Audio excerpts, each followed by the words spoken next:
سرکار اب تو ہو گئے ہم بے شمار ہو کرم سرکار اب تو فأعوذ بالله من الشيطان الرجيم بسم الله الرحمن الرحيم ولما ورد ماء مدين وجد عليه أمة من الناس يسقون صدق الله العظيم والصلاة والسلام عليك يا رسول الله صلی اللہ تعالی علیہ وسلم۔ محترم سامعین، چونکہ وقت بہت کم ہے اور ہمیں بہت بڑا فنکشن اختتام پذیر کرنا ہے، اس لحاظ سے چند منٹ میں آپ کی سماعتوں کے حوالے قرآن و حدیث کی روشنی میں کچھ باتیں پیش کرنا چاہتا ہوں۔ امید ہے آپ بغور ملاحظہ فرمائیں۔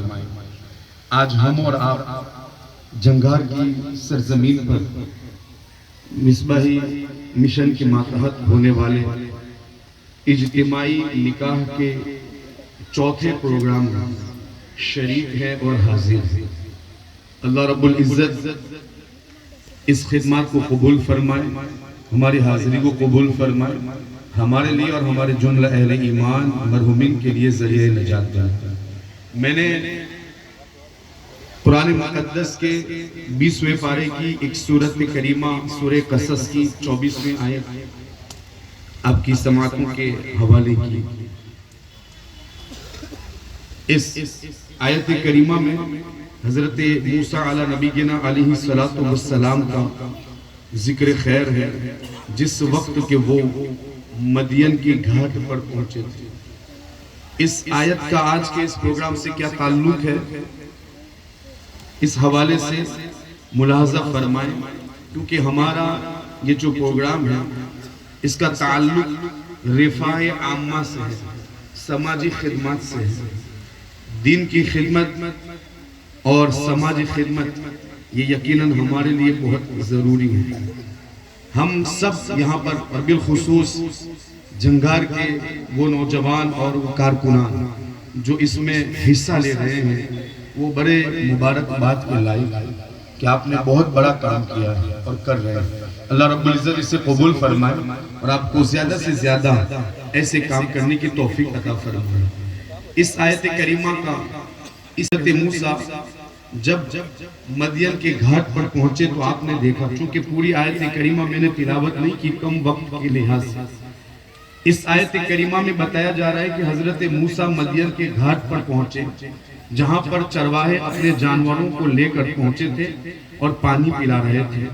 جب وہاں پر پہنچے تو انہوں نے دیکھا چرواہے تو پانی پلانے میں مصروف ہے جانوروں کو، لیکن دو بیٹیاں، دو بہنیں ایک طرف کھڑی ہیں، لگتا ہے کسی کے انتظار میں ہے یا کسی وقت کے انتظار میں ہے، کسی لمحے کے انتظار میں ہے۔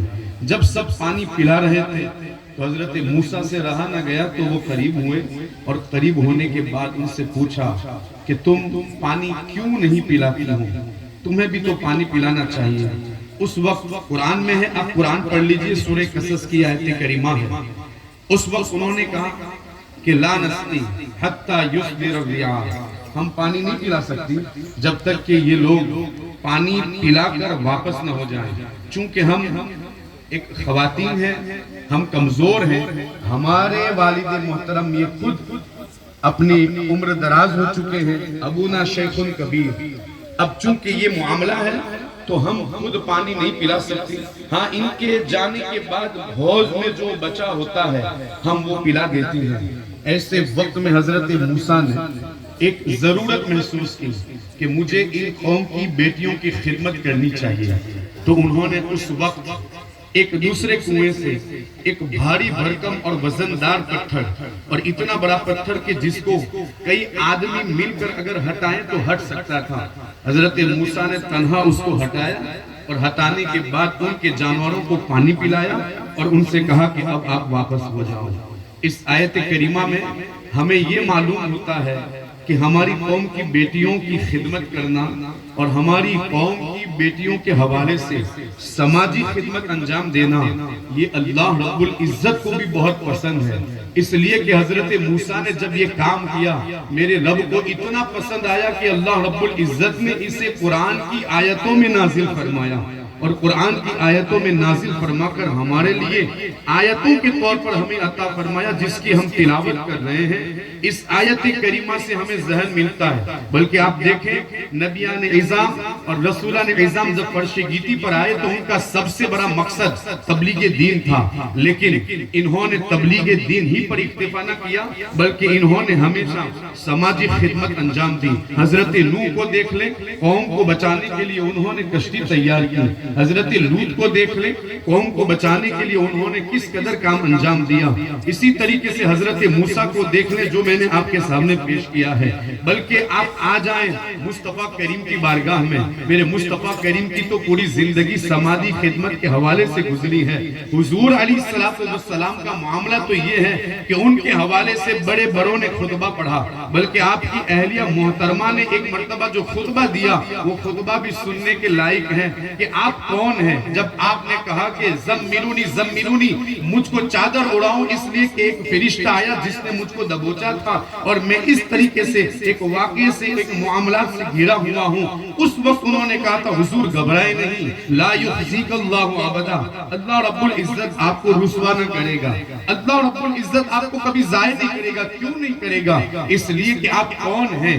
آپ تو وہ ہیں نا انک لتصل الرحیم، آپ تو رشتہ داری کو جوڑنے والے ہیں، آپ توڑتے نہیں ہیں۔ وتحمل الکل، آپ تو ناداروں کے اور جو کمزور ہیں ان کے بوجھ کو اٹھانے والے ہیں۔ وتکسب المعدوم، اور آپ تو لوگوں کے لیے کمانے والے ہیں، اور جو مصیبت زدہ ہیں آپ ان کی مدد کا۔ ایسے ہی الفاظ حضرت ابو بکر صدیق کے لیے ابن دگنہ نے کہا تھا۔ بلکہ میں آپ کو بتاؤں میرے مصطفیٰ کریم نے سماجی خدمت اور پرسنلی خدمت کے حوالے سے اس طرح سے کام انجام دیے ہیں کہ ایک مرتبہ ایک بیٹی قوم کی راستے سے گزر رہی تھی، میرے مصطفیٰ کریم بھی وہاں سے گزر رہے تھے۔ حضور علیہ السلام نے دیکھا اس کے ہاتھ میں برتن ہے، آپ نے پوچھا کہاں جا رہی ہوں؟ کہا میں بکری دونے کے لیے جا رہی ہوں، اس لیے کہ ابھی تک تو میرے والد محترم بکری دویا کرتے تھے، لیکن آج چونکہ وہ جنگ میں اسلام کی خاطر اور اعلاء کلمت الحق کی خاطر پہنچے ہیں، تو اب میرے گھر میں کوئی مرد نہیں، تو میں نکل رہی ہوں اور میں جا رہی ہوں۔ میرے مصطفیٰ کریم نے کہا کہ لاؤ یہ برتن مجھے دے دو۔ روایت میں آتا ہے حضور نے وہ برتن لیا اور وہ خود گئے اس کی بکری کے پاس، اور انہوں نے اپنے ہاتھوں سے بکری دعا اور انہوں نے دودھ ان کے گھر تک پہنچایا، اور صرف پہنچایا تک نہیں بلکہ میرے مصطفیٰ کریم نے کہا اب جب جب تمہیں دودھ کی ضرورت ہو تو مجھے یاد کر لینا، میں تمہاری بکریوں کو دو دیا کروں گا۔ یہ حضور علیہ السلام کا بھی درس ہے، قرآن بھی یہی کہتا ہے، حدیث بھی یہی کہتی ہے، بلکہ فرامین مصطفیٰ اور بلکہ آپ کے معمولات کو دیکھیں، پوری زندگی سماجی خدمت کے حوالے سے ہے۔ جنگار کے مسلمانوں بڑے مبارکباد کے لائق ہوں، ایسے وقت میں اجتماعی نکاح کا اہتمام کرنا، اور بالخصوص نت نئے رسم و رواج کی وجہ سے جو نکاح بڑے مہنگے ہو گئے ہیں، جو شادیاں بڑی مہنگی ہو گئی ہیں، ایسے وقت میں 12 جوڑوں کو جوڑنا، دو دلوں کو باندھنا، دو خاندانوں کو باندھنا اور پھر خاندانوں کو آباد کرنا، یہ کوئی معمولی خدمت نہیں کہ جس دور میں نکاح اتنا مہنگا ہو گیا ہو، ایسے وقت میں آپ لوگ اس میدان میں کودے ہو اور اجتماعی نکاح کا اہتمام کرتے ہو، اور پھر مصباحی مشن کے تحت یہ جو کچھ کر رہے ہو یہ رائے گا نہیں جائے گا، یہ قرآن کا بھی فرمان ہے، مصطفیٰ کریم کا بھی فرمان ہے۔ بلکہ میرے مصطفیٰ کریم نے کئی نکاح کرائے۔ ایک عورت حضور کی بارگاہ میں آئی اور کہا حضور آپ مجھے اپنے نکاح میں قبول فرما لیں، حالانکہ حضور تو وہی کرتے تھے جو میرے رب کا حکم ہوتا تھا۔ حضور نے اپنی نگاہیں اٹھائی اور پھر جھکا لی، پھر آپ وہ عورت وہیں پر بیٹھی رہی۔ آپ دیکھیں ہمارے یہاں نکاح بہت مہنگے ہو رہے ہیں، لیکن اس روایت کو سن لے پھر اپنی گفتگو کو ختم کرتا ہوں۔ میں قوم کو ایک پیغام دینا چاہتا ہوں، اور پھر میں جنگار کے جو نوجوان اور جو لوگ بھی اس میں لگے ہیں میں ان کو بھی مبارکباد پیش کرنا چاہتا ہوں کہ تم نے کتنا بڑا کام کیا ہے۔ حضور علیہ السلام کے دور کی عورت ہے، وہ حضور کی بارگاہ میں پہنچ رہی ہیں اور میرے مصطفیٰ کریم سے کہتے ہیں حضور یا تو آپ مجھے اپنے نکاح میں قبول کر لیں، یا پھر میرے لائق کوئی دلہا ہو تو پھر آپ میرے لیے پسند فرمائے. حضور نے نگاہ اٹھائی, نگاہ نیچی کر دی, یہاں تک کہ آپ انتظار میں رہے. ایک صحابی رسول وہاں پر پہنچے اور سنیں, یہ کوئی معمولی بات یہ اپنی طرف سے گھڑی ہوئی نہیں. بخاری شریف کی حدیث مبارکہ 5125 نمبر یا 121 نمبر کی حدیث مبارکہ آپ کی سماعتوں کے حوالے کر رہا ہوں. مسلم شریف میں بھی اس کو روایت کیا گیا ہے. حضور سے جب کہا حضور میرا نکاح آپ کر لیجئے, اپنے اندر مجھ کو شامل کر لیجئے یا پھر کسی اور سے نکاح کرا دیجئے, تو کہتے ہیں حضور نے نگاہیں جھکا لی. پھر ایک صحابی رسول پہنچے اور کہا حضور ہو سکے تو میرا نکاح ان سے کر دیجئے, میں ان سے نکاح کرنا چاہتا ہوں. ذرا دیکھیں نکاح کتنا آسان ہے, نکاح کس قدر آسان ہے. حضور علیہ السلام نے نکاح کو کتنا آسان بنایا ہے. کہاں ہے وہ میری قوم کے نوجوان جو نکاح کو دن بدن نت نئے رسم و رواج کی وجہ سے مہنگا کر رہے ہیں کہ آج قوم کی غریب بیٹیاں نکاح کے لیے ترس رہی ہیں اپنے رواجوں کی خاطر, اور وہ بھی غیر شرعی رواج کہ جو قرآن کے بھی خلاف ہو, جو حدیث کے بھی خلاف ہو. اب دیکھیں حضور علیہ السلام سے جب پوچھا گیا رسول اللہ میرا نکاح اس سے کرا دیجئے, تو کہا میرے مصطفیٰ کریم نے جاؤ تمہارے پاس جو کچھ ہو وہ لے کر آؤ. کہتے ہیں وہ گیا لیکن اس کو اپنے گھر میں کچھ نہیں ملا, اندازہ لگائیں کچھ نہیں پایا. وہ واپس آیا, کہا حضور کچھ نہیں ہے. کہا اذهب فالتمس, کہا تو جاؤ اور دیکھو کچھ تو ہو. ولو خاتما من حدید, اگر لوہے کی انگوٹھی بھی مل جاتی ہے تو لے کر آؤ. وہ واپس گئے, فرجع, پھر واپس آئے, گئے اور واپس آئے. کہا حضور میرے پاس کچھ نہیں ہے, یہاں تک ما وجدت شیئا, میں نے کچھ نہیں پایا اس کو دینے کے لیے, بلکہ میرے پاس لوہے کی انگوٹھی بھی نہیں ہے, ہاں میرے پاس میرا تہبند ہے, اس کے سوا کچھ نہیں. روایتوں میں آتا ہے کہ اس کے پاس چادر تک نہیں تھی. انہوں نے کہا کہ ایک ٹکڑا میں رکھتا ہوں, ایک ٹکڑا آپ اسے دے دیں اور میرا نکاح کرا دیں. میرے مصطفیٰ کریم نے کہا ایسے تو کیسے ہوگا کہ جو تہبند جو تمہارے لائق ہے اس کے 2 ٹکڑے کر کے آدھا ٹکڑا اس کو دیا جائے اور ایک ٹکڑا تم رکھو, یہ تو تمہارے لیے بھی پورا نہ ہوگا. پھر میرے مصطفیٰ کریم نے کہا کہ جاؤ کچھ دیکھو تو صحیح. کہا حضور کچھ بھی نہیں ہے. پھر میرے مصطفیٰ کریم پوچھ دے, اب دیکھیں نکاح رکا نہیں, شادی رکی نہیں, یہ نکاح موقوف نہیں ہوا. کہا تمہارے پاس تو کچھ نہیں ہے تو اب تمہارا نکاح نہیں ہو سکتا. حضور نے ان کو رد نہیں کیا. میرے مصطفیٰ کریم نے کیا پوچھا, اٹھاؤ نا بخاری شریف. بخاری شریف کہتے تو اس میں دیکھو میرے مصطفیٰ کریم نے فرمایا ما معک من القرآن, تمہارے ساتھ قرآن کتنا ہے, یعنی تمہیں قرآن کتنا یاد ہے, قرآن کی صورتیں تمہیں کتنی یاد ہے, قرآن کی آیتیں تمہیں کتنی یاد رکھتے ہو. اس وقت انہوں نے کہا مئی سورت و قضا, مئی سورت و قضا, یا رسول اللہ مجھے یہ بھی سورت یاد ہے, مجھے وہ بھی سورت یاد ہے, مجھے یہ بھی یاد ہے, میری قوم کے نوجوانوں کے لیے یہ بھی سبق ہے. حالانکہ آج قرآن کو مہر کے طور پر پیش نہیں کیا جا سکتا, لیکن ہمارے یہاں اگر یہ ماحول ہوتا تو کتنے نوجوان ایسے ہی رہ جاتے کہ آج اتنے بڑے ہو گئے جن کو سورہ فاتحہ صحیح سے یاد نہیں, قرآن کی تلاوت کرنا نہیں جانتے. ایسے وقت میں وہ صحابی رسول کہتے ہیں یا رسول اللہ یہ سورت بھی مجھ کو یاد ہے, یہ سورت بھی مجھ کو یاد ہے. میرے مصطفیٰ کریم نے فرمایا ٹھیک ہے, املکنا, کہا میں تجھے اس کا مالک بناتا ہوں, اس قرآن کے عوض میں, اس طور پر, اس شرط پر تو اسے لے جا. آج سے اس کا مالک تو ہے, جو قرآن تجھے یاد ہو وہ اسے سکھا دینا, یہی تمہارا مہر ہے. اللہ اکبر. اندازہ تو لگائیں تو یہ نکاح تو اتنا سستا ہے, اور حضور بھی خود فرماتے ہیں اعظم النکاح برکتاً ایسرہ معونتاً, کہ جو نکاح سب سے زیادہ سستا ہو وہ اللہ کے نزدیک بابرکت ہوا کرتا ہے. رب قدیر اس میں برکتیں دیتا ہے. میں تو مالداروں کو بھی دعوت دیتا ہوں, آؤ اجتماعی نکاح کرو, سب مل کر نکاح کرو تاکہ رسم و رواج سے بچ جاؤ. نیت نئے غیروں کے رسم اور غیروں کے رواج جو ہماری قوم نے لے لیے ہیں, میں ان سے کہنا چاہتا ہوں چھوڑ دو. تمہارے ایک رسم کی خاطر ایک غریب باپ رو رہا ہے, اس کی ہسکیاں نہیں بنتی, وہ اپنا منہ ایک تیبن میں چھپا کر روتا ہے, اس لیے کہ اسی کی آنکھوں کے سامنے ہمارے رسم و رواج کی خاطر, نگاہ کے مہنگے ہو جانے کی خاطر وہ رو رہا ہے, اور وہ چاہتا ہے کہ اس کی بیٹی کا بھی نکاح ہو جائے.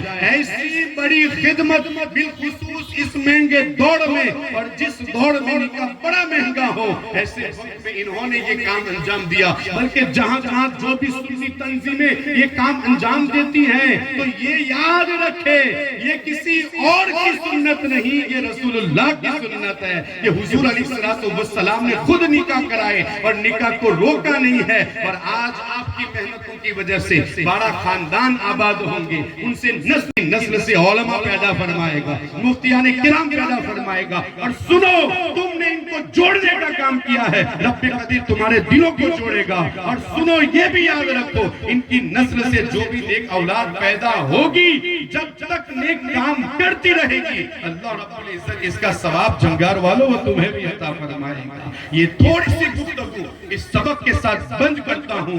اپنے سماج میں جتنے بھی غیر شرعی رواج ہے اس کو بند کرنے کی کوشش کرو. یہ کون کرے گا؟ ہم مسلمان کریں گے. واقعی میں ہم مسلمان ہیں تو سچے مسلمان بنو, کہنے کے نہیں کہ جب دکھ ہو تکلیف ہو تو ہم مسلمان. جب شادی کا موقع ہے, 2 دن کی تو شادی ہے, 2 دن کی تو خوشی ہے, شریعت بھی بھول جاؤ, رب کا کلام بھی بھول جاؤ, میرے رب کا فرمان بھی بھول جاؤ, یہ سب چھوڑ دو, سچے پکے مسلمان ہو جاؤ. اس لیے کہ خود اللہ نے کہا ہے, کلمہ پڑھا ہے تو سر جھکا دو, جو قرآن کہتا ہے وہی کرو, جو حدیث کہتی ہے وہی کرو, سچے مومنین ہو جاؤ. اللہ رب العزت مجھے ہمیشہ حق کہنے کی توفیق عطا فرمائے, اور سب سے پہلے مجھے اس پر عمل کی توفیق عطا فرمائے, اور جن احباب نے سنا ان کو بھی اس کی توفیق عطا فرمائے. ایک آخری بات, بڑی معذرت کے ساتھ, بڑی معذرت کے ساتھ, میں آپ کے اس کام کے حوالے سے جو ثواب قرآن میں اور حدیث میں اس کو اپنی زبان سے بیان نہیں کر سکتا, لیکن ایک گزارش ضرور کرتا ہوں کہ آئندہ اگر آپ یہ پروگرام کرتے ہیں تو عورتوں کے لحاظ سے پردے کا انتظام ضرور کریں. اس لیے انشاءاللہ ہمارے لیے, ہماری خواتین کے لیے ضروری ہے, اور یہ قرآن کا حکم ہے. اتنا بڑا کام ہو اور وہاں پر اگر اس کی کمی رہ جائے تو ہمیں اس میں کوشش کرنی چاہیے. اللہ تعالیٰ آپ کو ہمیشہ خوش شاد و آباد رکھے, آپ کے خاندان کو آباد رکھے. آمین. جزاک اللہ خیر. مولانا صاحب ہماری